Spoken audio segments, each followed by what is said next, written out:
본문 24절을 보면 먼저 가서 형제와 화목하라 이렇게 말씀하고 있습니다. 우리는 모든 사람들과 화목해야 하지만 화목에도 순서가 있습니다. 먼저는 하나님과 화목하고 그 다음에 모든 이웃과 화목해야 합니다. 이웃과 화목해도 하나님과 화목하지 않으면 안 됩니다. 반대로 하나님과 화목하지만 이웃과 화목하지 못한 것은 모순이라 그렇게 말할 수 있습니다. 이웃과 화목하지 않은 사람은 사실 하나님과의 관계가 잘못되어 있는 경우가 많이 있습니다. 사도 바울 로마서 12장 18절에서 할 수 있거든 너희로서는 모든 사람과 더불어 화목하라고 하신 말씀처럼 우리 성도는 모든 사람과 화목하되 먼저 하나님과 화목하고 그 다음 사람과 화목해야 될 줄로 믿습니다. 하나님과 원수되었던 우리를 하나님과 화평하게 하기 위해서 예수님은 십자가에 못 박혀 죽으셨습니다. 그리고 고린도후서 5장 17절 이하의 말씀에 그러나 누구든지 그리스도 안에 있으면 새로운 피조물이라 이전 것은 지나갔으니 보라 새 것이 되었도다. 모든 것이 하나님께로서 났으며 그가 그리스도로 말미암아 우리를 자기와 화목하게 하시고 또 우리에게 화목하게 하는 직분을 주셨으니 곧 하나님께서 그리스도 안에 계시사 세상을 자기와 화목하게 하시며 그들의 죄를 그들에게 돌리지 아니하시고 화목하게 하는 말씀을 우리에게 부탁하셨느니라. 예수님의 십자가 보혈로 구원받아 하나님의 자녀가 되었고 하나님과 화평을 이루게 된 우리는 모든 사람들과 화평해야 한다는 것입니다. 하나님 우리에게 화목하게 하는 직분을 주었다 이렇게 말씀하십니다. 우리는 다른 사람들도 서로 화목하도록 화목하게 살아가도록 만들어 주는 자가 되어야 한다는 것입니다. 그러면 하나님과 우리 사이를 화평케 하신 예수 그리스도를 본받아서 우리도 어디서나 화평케 하는 자가 되어야 할 것입니다. 화평케 하는 자는 하나님을 기쁘시게 하고 또 하나님의 복을 받습니다. 그러나 이와 반대로 화평을 깨는 자는 하나님 마음을 슬프게 하고 화를 당할 수밖에 없다는 것입니다. 마태복음 5장 9절 말씀에 화평하게 하는 자는 복이 있나니 그들이 하나님의 아들이라 일컬음을 받을 것이요 라고 말씀하십니다. 그런데 이 말씀을 반대로 하면 어떻습니까? 화평을 깨는 자는 화가 있나니 저희가 마귀의 아들이라 일컬음을 받을 것이요 라고 말할 수 있다는 것입니다. 참 두려운 말입니다. 화평을 깨는 자는 마귀의 아들이다. 성도들이 어디를 가든지 화평케 하는 자가 된다면 누가 가장 기뻐하시겠습니까? 바로 우리 예수님이죠. 왜냐하면 예수님은 화평하게 하시기 위해서 십자가를 지셨던 분이기 때문입니다. 예수님은 하나님과 우리 사이를 화평하게 하시기 위해서 십자가를 기꺼이 지셨다는 것입니다. 그러므로 예수님은 모든 사람들이 그리스도 안에서 하나가 되기를 가장 원하시는 분이라는 것이죠. 예수님께서 잡히시기 전에 이 땅의 성도들을 위해서 기도하십니다. 요한복음 17장 20절 이하에서 내가 비옵는 것은 이 사람들만 위함이 아니요 또 그들의 말로 말미암아 나를 믿는 사람들도 위함이니 아버지여 아버지께서 내 안에 내가 아버지 안에 있는 것 같이 그들도 다 하나가 되어 우리 안에 있게 하사 세상으로 아버지께서 나를 보내신 것을 믿게 하옵소서. 내게 주신 영광을 내가 그들에게 주었사오니 이는 우리가 하나가 된 것 같이 그들도 하나가 되게 하려 함이니라. 우리가 하나 된 것 같이 그들도 하나 되게 하려 함이라. 여러분, 그러므로 우리 어디를 가든지 화평케 하고 그리스도 안에서 하나가 되도록 만드는 사람은 결국 하나님을 기쁘시게 하고 하나님의 사랑과 축복을 받게 되는 것입니다. 뿐만 아니라 시편 37편 37절에 화평한 자의 미래는 평안이라 말씀하신 것처럼 이 땅 위에 사는 동안 하나님 은혜 가운데 평안하게 살아갈 수 있게 되는 줄로 믿습니다. 그러나 이와 반대로 어디를 가든지 화평을 깨면서 사는 사람은 하나님과 사람 앞에서 미움받는 것은 물론이고 자기 자신의 마음도 항상 불안과 공포와 고통 속에서 살아갈 수밖에 없다는 것이죠. 또 화평을 깨는 말과 행실을 하다 보면 어떤가요? 사람과 사람 사이에 싸움이 일어나고 이 싸움은 살인을 부리게 되고 심지어는 나라와 나라가 전쟁을 일으키기도 한다는 것입니다. 그러므로 화평을 깨는 자는 자신도 망하고 결국 남도 망하게 만드는 결과밖에 아무것도 없다는 것입니다. 사랑하는 성도님들, 언제 어디서나 화평케 하는 성도님들 되시기를 간절히 소원합니다. 혹시 나도 모르게 화평을 깨는 자리에 있다면 다시 한번 십자가에 서 계시는 주님을 바라보시고 화평의 자리로 돌아오시기를 소원합니다. 그런데 우리가 화평을 깨게 되는 것은 우리 마음에 품은 노여움에서부터 시작한다는 것을 우리는 기억해야 될 것입니다. 마음속에 품는 이 분노가 입을 통해서 저주와 악담으로 발전되고 결국에는 살인까지 범하게 되는 경우가 생긴다는 것이죠. 오늘 본문에 보면 형제에 대해서 미워하지도 말고 마음에 상처를 주는 말도 함부로 해서는 안 된다, 이렇게 말씀하십니다. 마태복음 5장 17절 말씀에서 내가 율법이나 선지자를 폐하러 온 줄로 생각하지 말라. 폐하러 온 것이 아니요 완전하게 하려 함이라. 예수님 말씀하십니다. 이 말씀을 증명하시기 위해서 오늘 본문 21절에 설명하시는데 제일 먼저 10계명 중에 6계명인 살인하지 말라부터 시작을 하고 있습니다. 이스라엘 백성들은 바벨론에서 나라가 망하고 포로로 잡혀가게 된 이후부터 모국어를 잊어버리고 말았습니다. 그래서 개인이 하나님 말씀인 성경을 읽을 수가 없고 또 말씀을 모르기 때문에 오직 서기관들이 해석해 주는 것만 의지할 수밖에 없었습니다. 그런데 문제는 이 서기관이나 이 바리새인들이 구약 성경을 바르게 가르치지 않고 자신들의 멋대로 해석해서 만든 계명을 가르쳤다는 것이죠. 다시 말하면 성경에 없는 것을 덧붙여서 가르친 것입니다.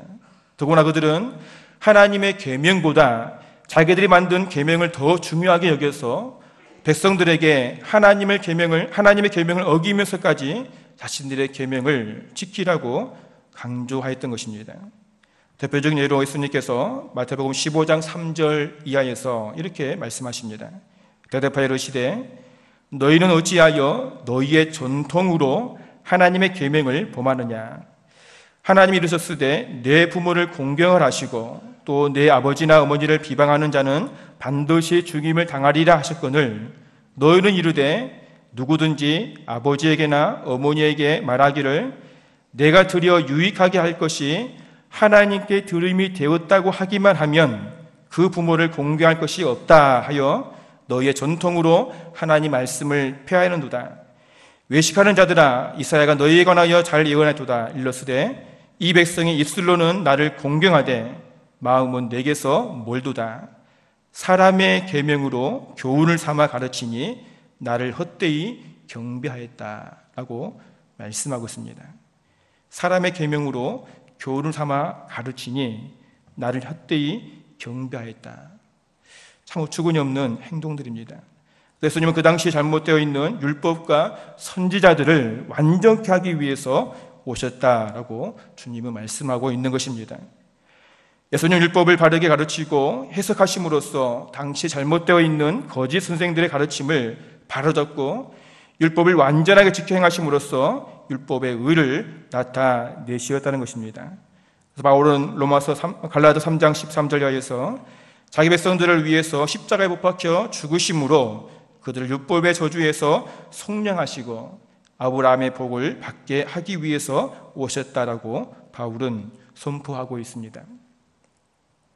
그런데 서기관들과 바리새인들은 오늘 본문 21절에서 살인하지 말라고 하신 6계명을 오직 사람을 죽이지만 않으면 된다, 이렇게 가르쳤다는 것입니다.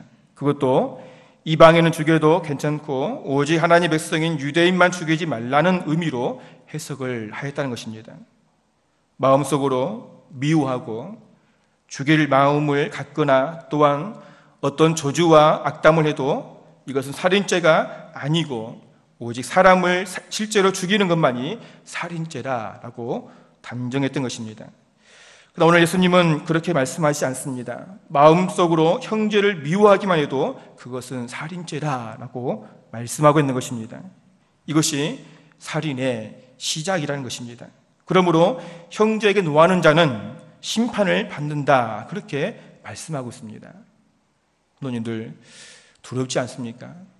형제에게 노하는 자는 심판을 받는다. 창세기 4장에 보면 가인이 자기 아우 아벨을 죽임으로 최초의 살인자가 되는 사건이 나오고 있습니다.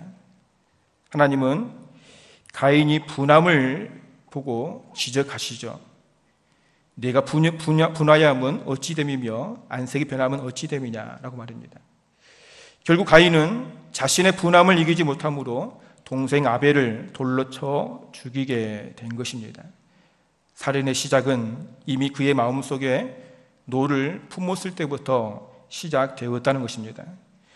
바울의 에베소서 4장 26절에서 이렇게 말씀하십니다. 분을 내어도 죄를 짓지 말며 해가 지도록 분을 품지 말고 마귀에게 틈을 주지 말라고 말입니다.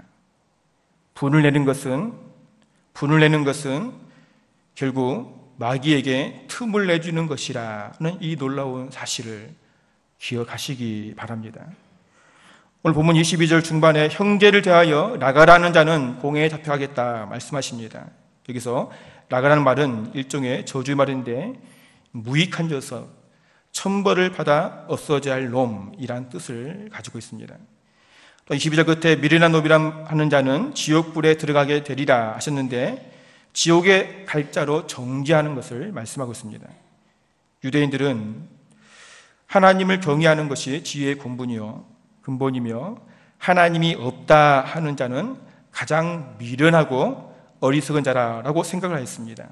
그래서 우리는 미련한 놈이라는 족은 폐역한 자, 지옥의 갈자라고 말하는 것과 같다라고 생각할 수 있다는 것입니다. 우리는 함부로 사람들에게 지옥의 갈자라고 정죄해서는 안 됩니다. 왜냐하면 택함받은 백성은 타락했다가도 회개하고 돌아오기 때문입니다. 뿐만 아니라 우리에겐 사람을 정죄할 만한 그런 자격도 없다는 사실을 우리는 꼭 기억해야 될 것입니다. 사람을 똑바로 보고 바로 심판할 수 있는 분은 오직 하나님 한 분밖에 없다는 사실을 믿으시기 바랍니다. 사람을 함부로 판단하고 정죄하는 것은 자기가 하나님 노릇을 하려는 죄악을 범하는 것과 똑같다라는 것입니다. 이는 큰 죄이고 결국 지옥불에 들어갈 수밖에 없는 것입니다. 살인은 우리가 총이나 칼로만 사람을 죽이는 것이 아닙니다. 우리의 입술과 혀로도 얼마나 많은 사람들을 죽일 수 있다는 사실이죠. 하나님 민수기 14장 28절에서 내 삶을 두고 맹세하노니 너희 말이 내 귀에 들리는 대로 내가 너에게 행한다라고 말씀하고 있습니다. 참으로 두려운 말씀입니다. 내 입에서 나가는 모든 말들을 하나님이 들으시고 그대로 행하신다는 것이죠. 우리는 항상 말을 조심해야 됩니다. 그런데 말 조심을 하려면 먼저 우리의 마음부터 관리를 잘 해야 될 것입니다. 왜냐하면 사람은 마음에 품은 생각에 따라 말을 하기 때문입니다. 그래서 예수님은 마태복음 12장 34절 이하에서 이렇게 말씀하셨습니다. 독사의 자식들아, 너희는 악하니 어떻게 선한 말을 할 수 있느냐? 이는 마음에 가득한 것을 입으로 말함이라. 선한 사람은 그 쌓은 선에서 선한 것을 내고 악한 사람은 그 쌓은 악에서 악한 것을 내느니라. 내가 너에게 이르노니 사람이 무슨 무익한 말을 하든지 심판날에 이에 대하여 신문을 받으리라. 내 말로 의롭다함을 받고 내 말로 정죄함을 받으리라. 내 말로 의롭다함을 받고 내 말로 정죄함을 받으리라. 우리가 어떤 말을 하든지 하나님은 다 들으시고 그대로 행하신다는 사실입니다. 그러므로 우리는 미운 마음부터 버리고 우리 마음속에 사랑하는 마음으로 충만하게 채워야 될 것입니다. 그러기 위해서는 우리가 할 수 있는 일은 하나님 아버지 앞에 기도할 수밖에 없다는 것입니다. 오늘 본문 23절 24절에 이렇게 말씀하십니다. 그러므로 예물을 제단에 드리려다가 거기서 내 형제에게 원망 들을 만한 일이 있는 것이 생각나거든 예물을 제단 앞에 두고 먼저 가서 형제와 화목하고 그 후에 와서 예물을 드리라고 말씀하십니다. 이것은 형제와 화목하는 것이 얼마나 중요한지를 말씀해 주고 있는 것입니다. 하나님이 가장 기뻐하시는 예배를 드리기 위해서 나왔는데 형제와 화목하지 않는 것이 있으면 먼저 가서 화목하고 오라는 것입니다. 하나님 앞에 감사의 제사를 드리는 것은 하나님을 기쁘시게 하는 최고의 모습이죠. 그렇지만 형제 화목하지 않고 형제들에게 많은 상처를 주어 원망을 듣는다든지 아무리 감사의 제물을 드린다 해도 하나님은 그 제물을 연락하시지 않으신다는 것입니다. 우리 하나님께 기도하는 것도 그렇습니다. 이사야 1장 15절에서 너희가 손을 펼 때에 내가 내 눈을 너희에게서 가리고 너희가 많이 기도할지라도 내가 듣지 아니하리니 이는 너희의 손에 피가 가득함이라 이렇게 말씀하십니다. 형제를 해하는 피를 손에 묻힌 자는 그 어떠한 기도도 하나님께서 들어주시지 않는다 말씀하십니다. 그래서 먼저 형제와 화목하고 와서 그 후에 예물을 드리라고 말씀하고 있는 것입니다. 부모님들, 이번 한 주간은 추석 명절로 가족과 친척이 모이는 귀한 시간입니다. 여러 사람이 모이는 자리이기에 각자의 생각이 다르고 또한 모양도 다르기에 아름다운 시간도 있지만 또한 아름답지 못한 시간도 분명히 있을 것입니다. 그러나 누가 뭐래도 우리는 예수를 믿는 사람들입니다. 하나님을 사랑하는 사람이기에 하나님께서 주신 말씀대로 살아갈 수 있는 능력이 하나님께 주어진 사람이 바로 우리입니다. 이번 명절에 하나님께 성도들에게 허락하신 아름다운 입술을 통해서 가족들에게 화평케 하는 자의 본을 보이시기를 간절히 소원합니다. 혹시나 가족 간에 미운 마음이 있다면 십자가를 지신 예수님을 바라보면서 먼저 용서하시고 또한 먼저 고개를 숙이고 용서를 구하시기 바랍니다. 그럴 때에 하나님은 성도의 이생을 통해서 화목의 놀라운 복을 우리의 가정과 가문에 허락하게 되실 것입니다. 아무쪼록 우리 모두 성도들은 화목해야 되는 자가 되어서 모두 사랑과 더불어 화목하게 살아갈 수 있는 우리의 모습이 되어지기를 간절히 소원합니다.